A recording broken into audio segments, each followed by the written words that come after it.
Welcome back, team. When Commodore Perry of the United States used gunboat diplomacy to force Japan to abandon its Sakoku policy, he set in motion a chain of events that would lead to World War II. That's how history works. Those who do not understand it take actions that produce unintended consequences, and they're almost always bad. Let's look at a few examples. When the United States sent weapons to Russia to fight Germany in World War II, it helped Russia to defeat Germany. What was the result? Communism was forced onto the people of Europe by Russia for almost 50 years after that. Was that what America wanted? Of course not, but that's what happened. More recently, the United States told the country of Ukraine that they would be invited into the American alliance called NATO. The idea was that Ukraine would be protected against Russia. What was the result? Ukraine was invaded by Russia, and now millions are dead. Was that what America wanted? Again, of course not.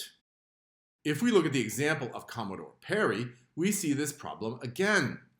America wanted Japan to participate in globalization and not harm Americans.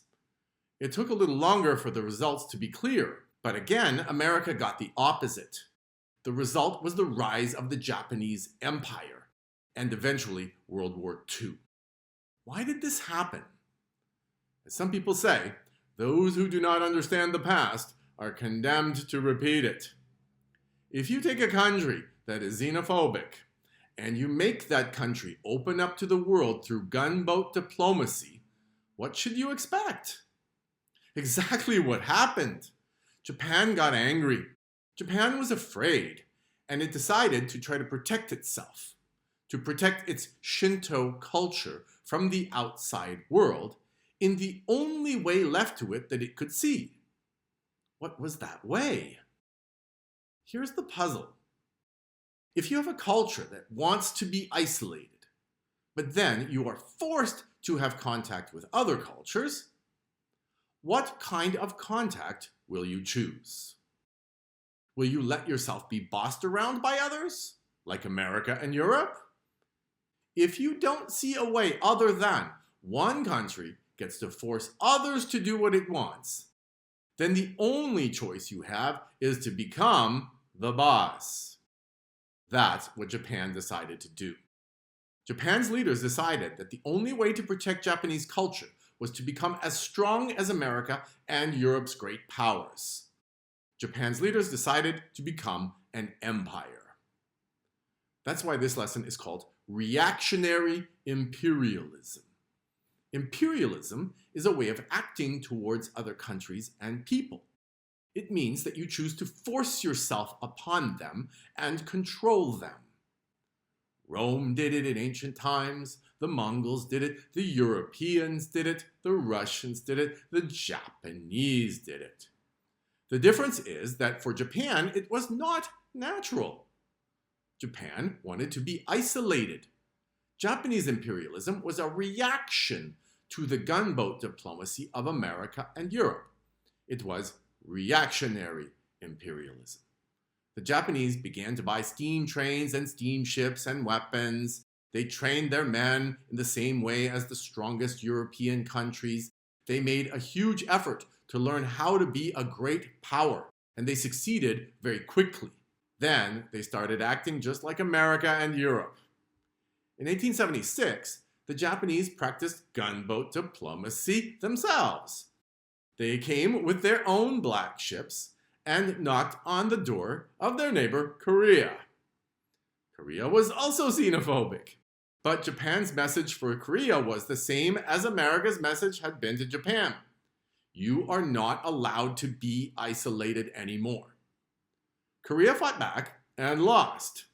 They were forced to sign a treaty of friendship with Japan, the same way Japan had been forced to sign a treaty of friendship with America. The difference here is that Korea had a long relationship with China, the Middle Kingdom of East Asia. The Chinese were not happy to see Japan's actions, and they warned Japan that they would not be allowed to take over Korea. The Japanese, however, would not listen. They wanted to build an empire, and China was not going to stop them. China, for its part, was not ready to accept that there was a new Middle Kingdom, and so the two countries went to war. It is called the Sino-Japanese War of 1894-5. Japan won easily. It was a shock to everyone but Japan.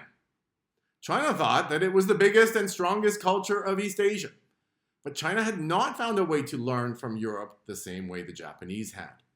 The Chinese were too proud to learn.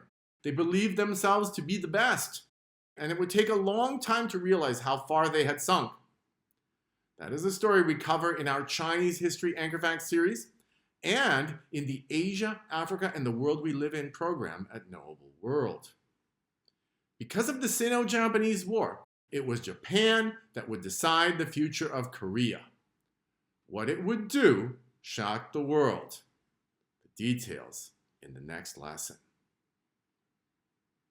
Now let me ask you something else. What subjects interest you the most in history? The Anchor Facts series at Knowable World includes American history, ancient Egypt, ancient Greece, and ancient Rome, the history of China, and now Japan. Soon, there will be series on Canada, Europe, Russia. Is anything missing? Let me know in the comments. We have many more to come, including India and Sub-Saharan Africa. What are the topics that you're interested in the most?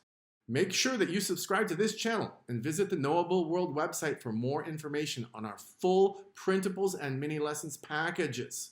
And if you're ready, the live program at Knowable World is the ultimate place to learn the story of the world we live in. The 2025 live program features Europe, Russia, and the world we live in. I hope to see you there, and see you in the next lesson.